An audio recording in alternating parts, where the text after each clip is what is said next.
préparé, hein. Tu peux prendre ton repère sur le canapé, s'il te plaît? Alors. Ok. Tu peux te déplacer un peu plus sur la droite. Trop. Reviens.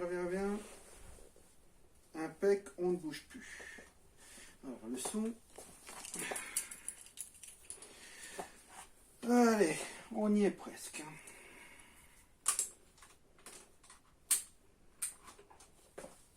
Le son, c'est bon. Il n'est pas trop près, pas trop loin. Ok, on ne le voit pas. C'est bon, on peut y aller?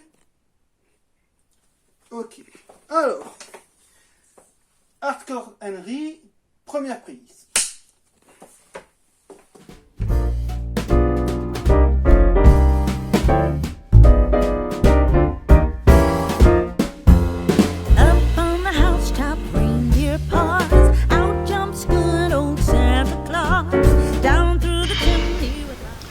Bonjour et bienvenue dans cette deuxième critique à froid autour du monde jeux vidéo et cinéma.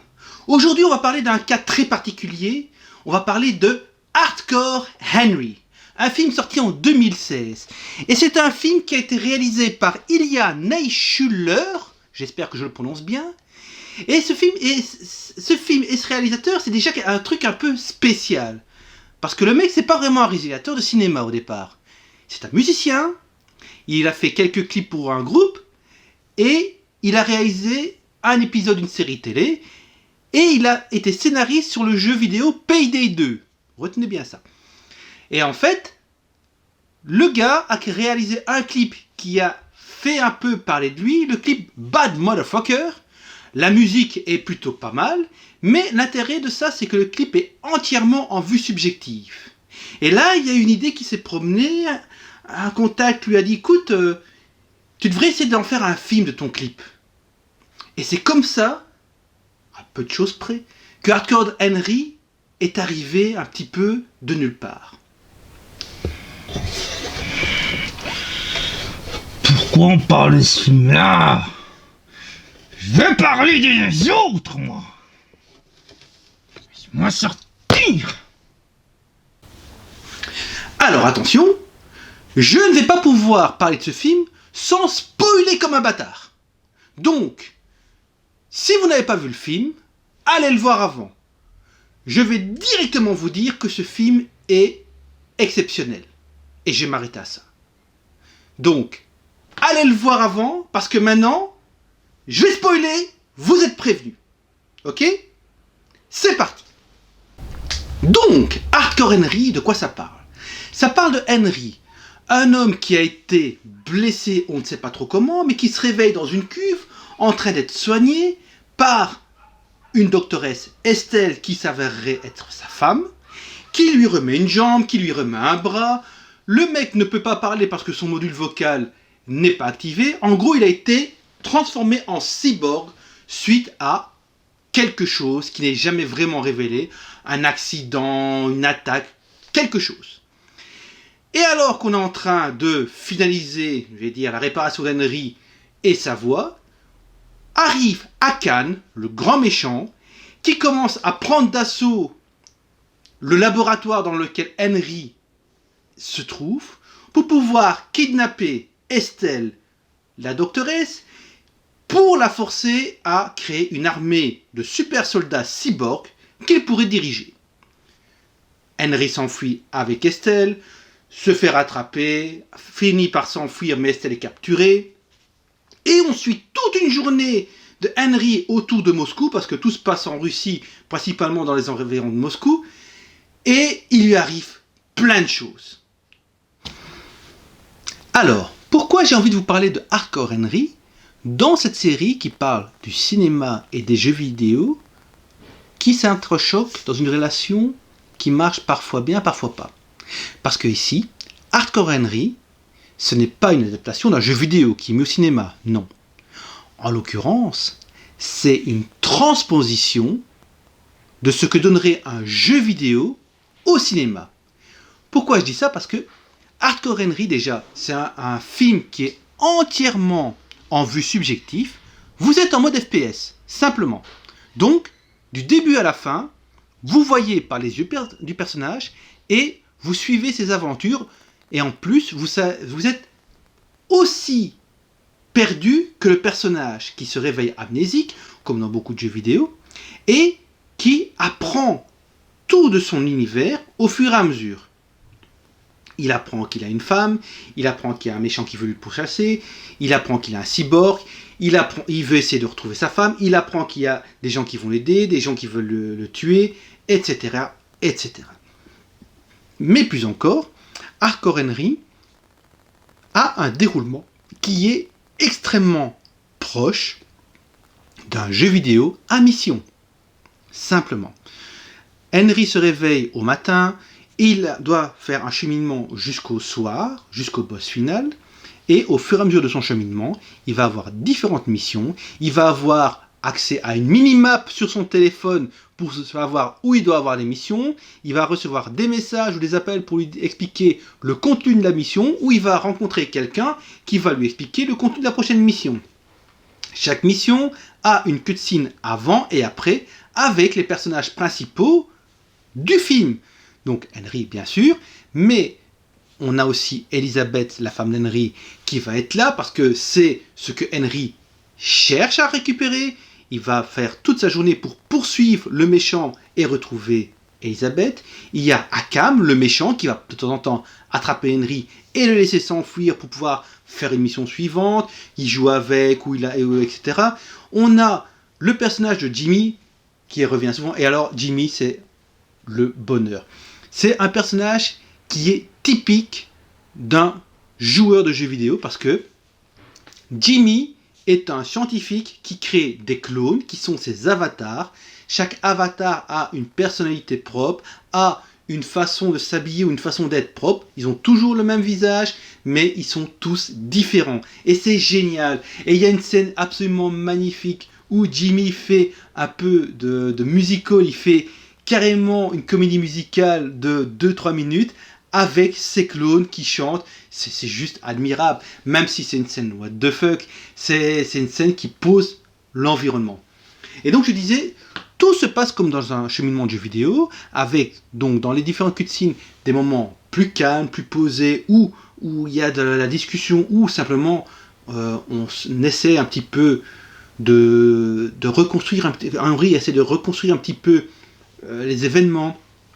Puis on s'ensuit avec des scènes d'action, et à chaque fois, toutes ces scènes sont des références à des jeux vidéo qui existent. Par exemple, on commence avec une scène d'évasion, on a une scène qui fait une référence à Hitman, avec de l'infiltration, on continue avec une course-poursuite façon parcours à la Mirror's Edge, on a une scène qui fait penser très fort à Duke Nukem Forever dans le nightclub, qui s'enchaîne avec une référence à Robocop, puis on continue avec une référence à Max Payne.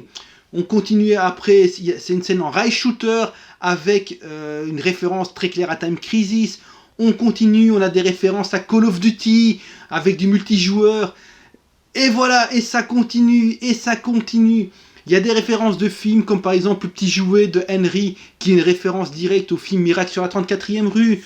On a d'autres références de films qui se promènent, comme par exemple dans la scène en course-poursuite rail shooter, Henry doit rentrer dans un camion. Le camion est une référence à Universal Soldier. C'est clair avec la forme du camion, ce qu'il y a dedans, les costumes des gens, le gars qui a le couteau dans l'œil. On continue, à la fin même, il y a d'autres références à Universal Soldier quand Henry se met de l'adrénaline dans les jambes pour pouvoir se rebooster, etc. On a des références aussi à plein de choses comme ça qui tournent et c'est super. Après, il y a plein de choses qui vont pas dans ce film. Parce que autant j'adore les scènes d'action. Les scènes d'action sont phénoménales. Il n'y a pas que du plan séquence, mais il y a quand même beaucoup de plans séquences. Il y a quand même beaucoup de coupures qui permettent de pouvoir faire avancer le personnage plus vite que si tout était en plan séquence, ce serait du foutoir intégral. Donc le fait qu'il y ait des coupures, c'est très bien. Donc je disais les scènes d'action en mode cascade ou en mode effets spéciaux réels sont juste admirables. Bon, il y a quelques effets spéciaux un petit peu pourris. Voilà. Mais pour moi, ce qui ne va pas avec tout ce film, c'est l'histoire d'un côté et le méchant de l'autre. Parce que le méchant, c'est un méchant classique de jeu vidéo finalement, hein. Et il est pas trop mal dans son rôle, mais... Akam, c'est pas un bon méchant. Il est caricatural à souhait. Tu te rends compte qu'il est moche, qu'il est con. En plus, il a des super pouvoirs, on sait pas d'où il vient. Il veut créer des soldats robots plutôt qu'utiliser des pouvoirs comme il a. C'est stupide. Non, le méchant, il est pas terrible, il est caricatural au possible. Il est méchant pour être méchant, il veut faire une armée de cyborgs, tu comprends pas pourquoi. Parce que finalement, le gars a des pouvoirs psychiques, il pourrait donner ses pouvoirs psychiques à d'autres, ils auraient une armée invincible et puis c'est marre. Mais non, il veut une armée de cyborgs, il veut avoir Henry comme prototype, etc. Alors qu'il y a déjà un cyborg, vu que Henry doit choper le fameux Dimitri qui a une batterie dans le corps, et ce mec-là est déjà un cyborg, donc il y a déjà des cyborgs. Les différents passages entre les missions n'ont pas vraiment de sens entre eux. C'est un scénario de jeu vidéo avec un méchant de jeu vidéo. Et le méchant se fait buter. Autant le combat est bien, autant la fin où il se met en train de voler façon Psychomantis de Metal Gear Solid, et avec Henry qui doit sauter d'un corps à l'autre pour arriver à le choper, Henry qui retire son œil et qui coupe la tête de Akam avec le câble optique de son œil, ça c'est déconné à mort, mais c'est assumé. C'est assumé dans le sens où, voilà, c'est une cascade qui va en montant, mais vraiment, c'est progressivement, et puis ça commence à aller de plus en plus fort. À la fin, ça crève le plafond, et là, on est dans le what the fuck total. Et voilà, cette scène, c'est le summum du what the fuck. Mais voilà, autant tout le reste était très bien, autant cette scène-là, pas moins plus, mais juste après, c'est rattrapé avec la scène de l'hélicoptère et d'Elisabeth. C'est du grand art, c'est brutal, ça s'arrête net. C'est ce que j'aime, parce que contrairement à un jeu vidéo classique où la fin est plutôt douce, voilà. Non, vlan. Et ça s'arrête comme ça. Mais le scénario, justement, est mal ficelé dans le sens où chaque mission n'est reliée entre elles que par une raison qui n'a aucun sens vraiment. Voilà, le scénario a un petit peu de sens, mais sans plus. Mais vraiment, les missions se suivent juste comme dans un jeu vidéo. Tu vas d'un point A à un point B parce qu'on te dit que tu dois aller là-bas pour faire telle chose, et puis là-bas pour faire telle chose. Le mieux, il y a une raison plus ou moins valable, y va quoi. Et ça, c'est vraiment l'aspect que j'aime un peu moins dans le film. Ça, et comme je dis, le méchant qui est extrêmement caricatural dans son style. Il va se lustrer la batte, il va... je sais pas. Le méchant me plaît pas trop, mais simplement parce que il est caricatural d'un méchant de jeu vidéo. Et du coup, le méchant est bancal. Mais tant pis. Après, il y a plein de trucs quand même que j'ai adoré. Comme je disais, les effets spéciaux visuels sont impressionnants.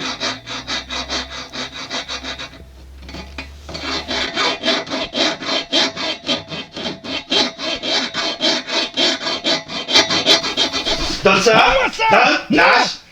Voilà. Donc je disais, les effets spéciaux sont impressionnants.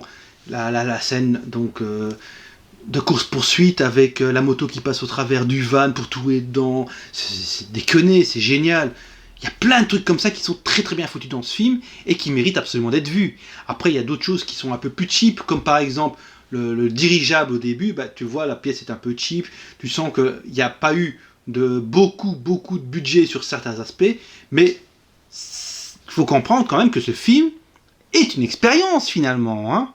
C'est un réalisateur de clips qui fait partie d'un groupe de rock metal qui a sorti un film expérimental. Et l'expérience passe bien, parce que du début à la fin, vous vous mettez avec une manette en main, vous êtes sur un grand écran, c'est un jeu vidéo auquel vous jouez. Un jeu vidéo avec une durée de vie d'1h30, et voilà, point. Et c'est top.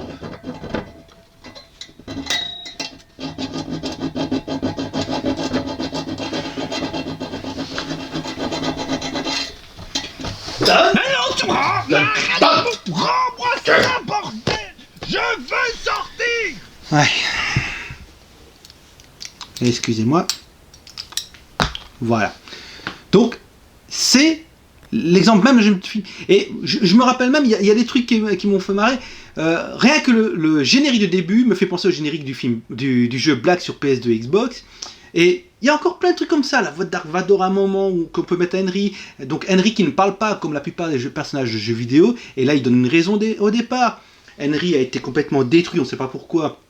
Et robotisé, on lui remet une jambe, un bras, le corps a été refait, et on n'a pas fini de mettre son transpondeur vocal, et les méchants débarquent à ce moment-là. Du coup, ça fait sens que Henry ne puisse pas parler, et en plus ça sert, entre guillemets, le scénario plutôt certaines situations, parce qu'Henry ne peut pas parler, il ne peut pas s'exprimer comme il veut, donc il doit essayer de comprendre un peu à l'aveugle ce qui se passe en faisant confiance, parce qu'il ne peut pas s'exprimer comme il veut.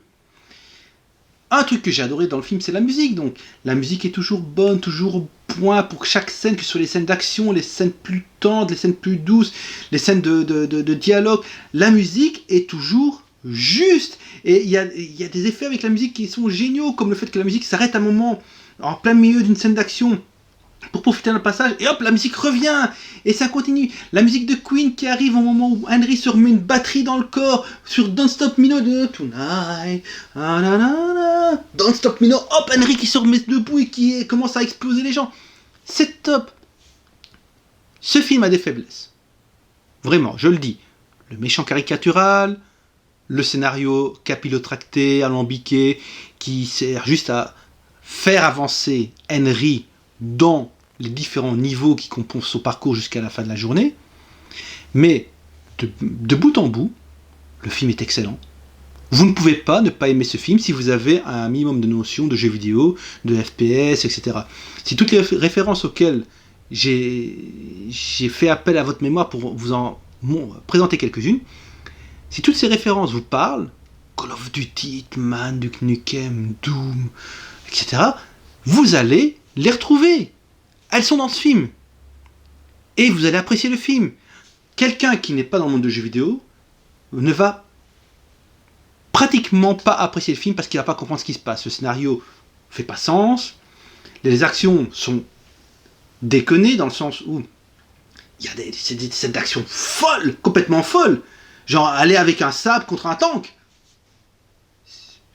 Des trucs comme ça. Avoir une mitrailleuse sur une moto et passer au travers d'un van avec la mitrailleuse et la moto. Il y a plein de trucs comme ça qui font... L'explosion de la camionnette qui fait un vol plané qui atterrit sur l'avant.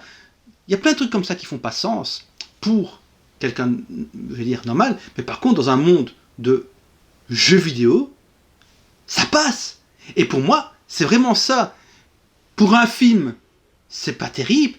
Pour un jeu vidéo, mais ça passe très bien. Parce que c'est ce qu'on vit tous les jours dans un jeu vidéo. Le personnage de Jimmy avec tous ses avatars qui représente l'aspect multijoueur un petit peu d'Henry à un moment dans un Call of Duty, qui représente un joueur classique dans un monde ouvert qui rencontre un autre joueur. Voilà, ce sont des PNJ contrôlés par un joueur. Voilà, il y a plein de trucs qui sont admirables à voir dans ce film.